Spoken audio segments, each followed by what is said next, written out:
Olá, meus amigos e amigas. Dando sequência ao nosso Minuto de Direito Administrativo, nós agora vamos falar sobre as funções típicas e atípicas dos poderes constituídos do Estado, as suas características. Porque, como todos nós sabemos, o poder legislativo, o poder executivo e o poder judiciário, eles têm suas funções típicas, mas também exercem funções de outros poderes.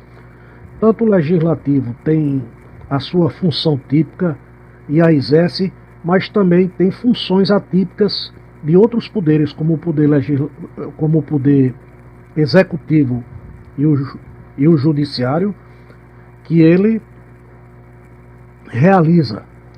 E o poder executivo também tem funções típicas e também tem funções atípicas, assim também como o Poder Judiciário tem funções típicas e atípicas. Como mencionado, meus amigos, os poderes executivo, legislativo e judiciário têm funções típicas e atípicas. Como exemplos, temos que o Poder Judiciário exerce uma função atípico-legislativa, por exemplo, ao elaborar seu regimento interno, e atípico-executiva ao dispor sobre seus servidores.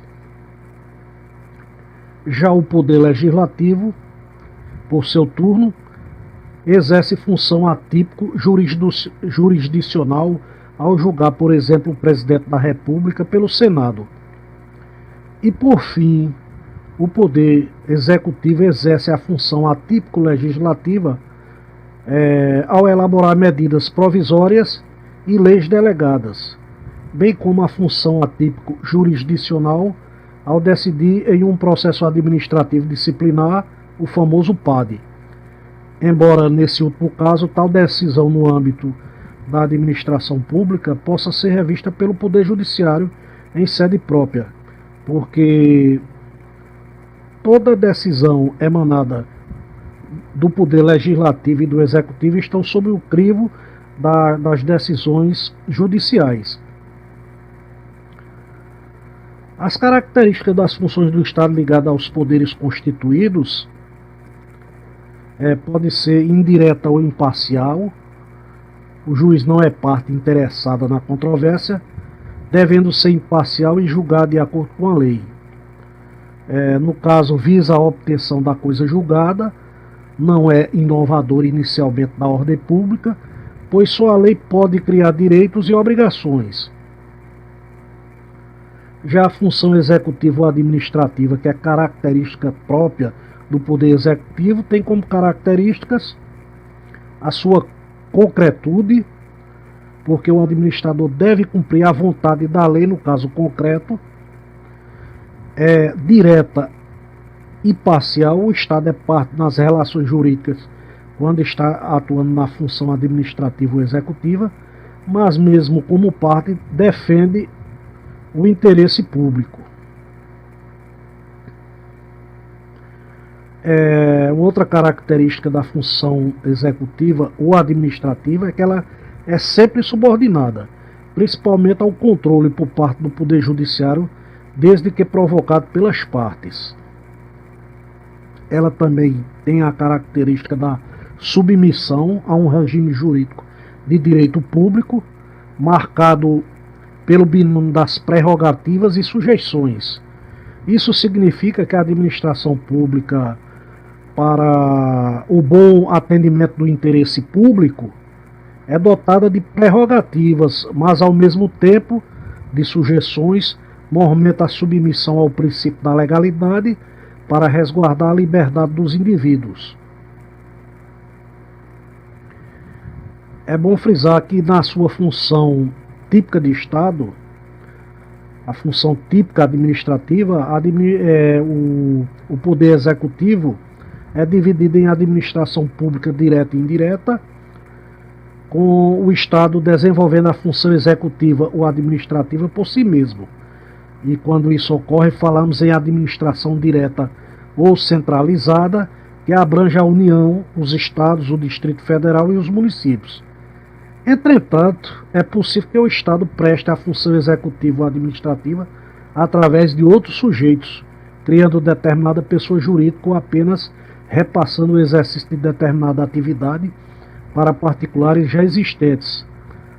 Nesse caso, tem-se que a administração pública é descentralizada, sendo sinônimo de administração pública indireta para muitos estudiosos do direito administrativo.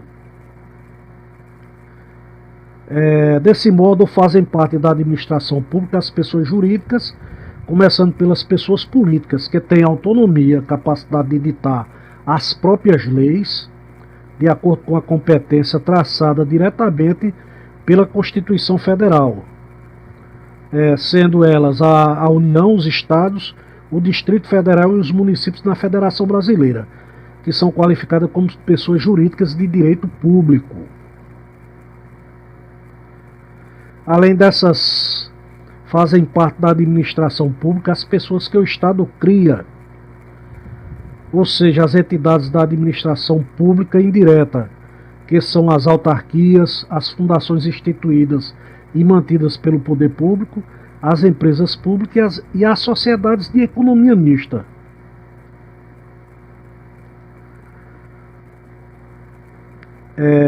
Na sua função administrativa, o poder executivo ele atua de forma desconcentrada e descentralizada, através das suas autarquias, fundações, empresas públicas, sociedades de economia mista e, ultimamente, pela criação do terceiro setor.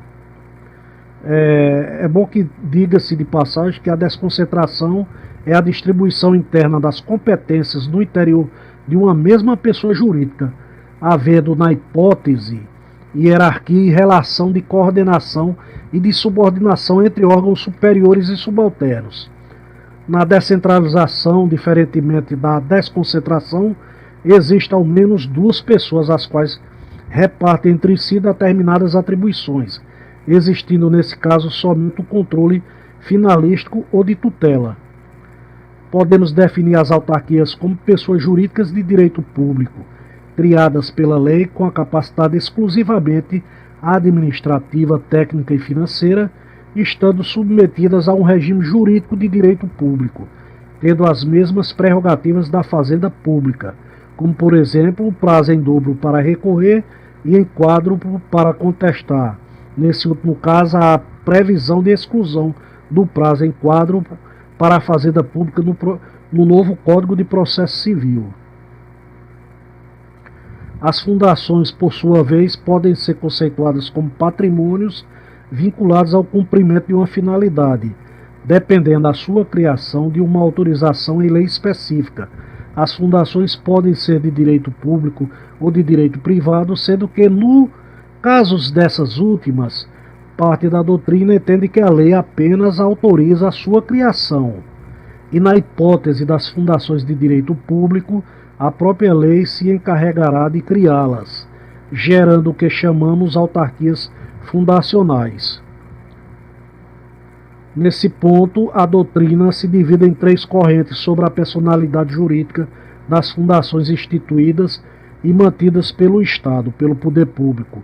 Alguns entendendo se tratar de pessoas jurídicas de direito privado, outros entendendo se tratar de pessoas jurídicas de direito público, e uma corrente doutrinária, uma terceira corrente doutrinária chamada de mista, que se fundamenta se tratar de pessoa jurídica de direito privado ou público, dependendo do que for prescrito na lei que a regulamente. As empresas públicas e as sociedades de economia mista são pessoas jurídicas de direito privado, que fazem parte da administração indireta, necessitando de autorização em lei específica para a sua criação. A personalidade jurídica delas nasce com a elaboração e registro dos seus atos constitutivos, e elas se dividem em prestadoras de serviço público, que é prescrito no artigo 175 da Constituição Federal, e em exploradoras da atividade econômica, previstos no artigo 173 e 177 da Constituição da República. se submetem a regime híbrido, as empresas públicas, divagando entre direito público ou direito privado, e a contratação dos seus empregados depende de prévio concurso público, mesmo que sejam regidas posteriormente pelas regras da Consolidação das Leis do Trabalho, CLT, e não pelo regime estatutário. É bom que se frise também que o terceiro setor não faz parte da administração pública, seja direta ou indireta.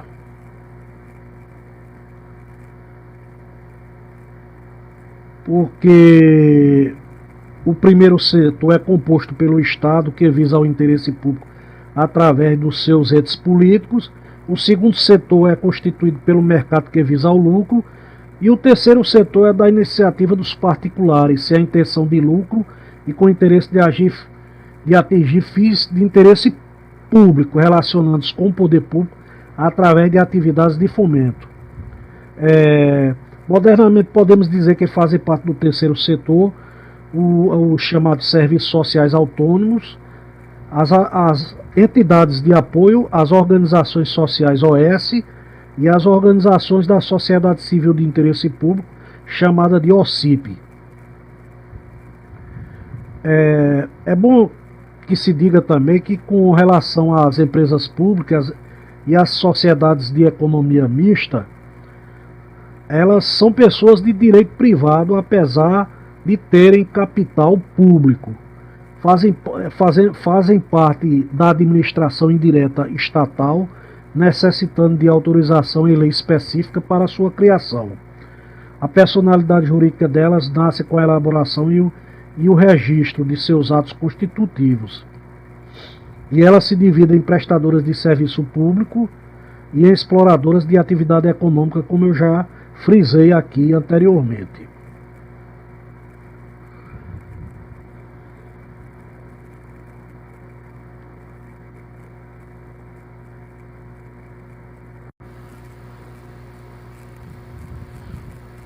Meus amigos, para uma melhor fixação do que aqui foi exposto, eu elaborei aqui alguns slides onde os senhores poderão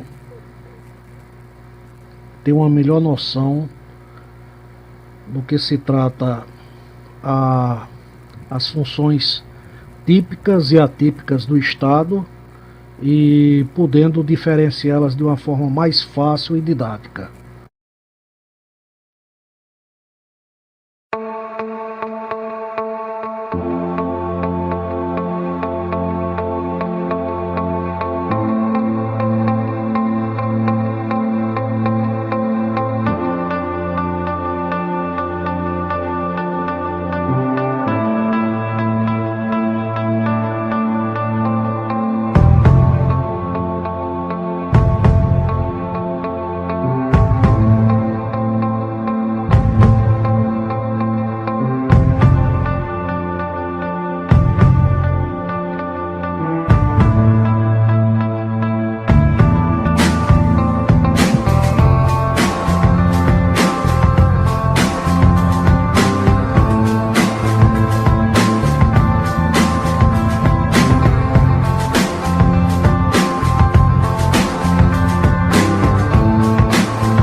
Pois é, pessoal. Espero ter feito uma exposição clara, objetiva, para o conhecimento de vocês. E muito obrigado e até a próxima.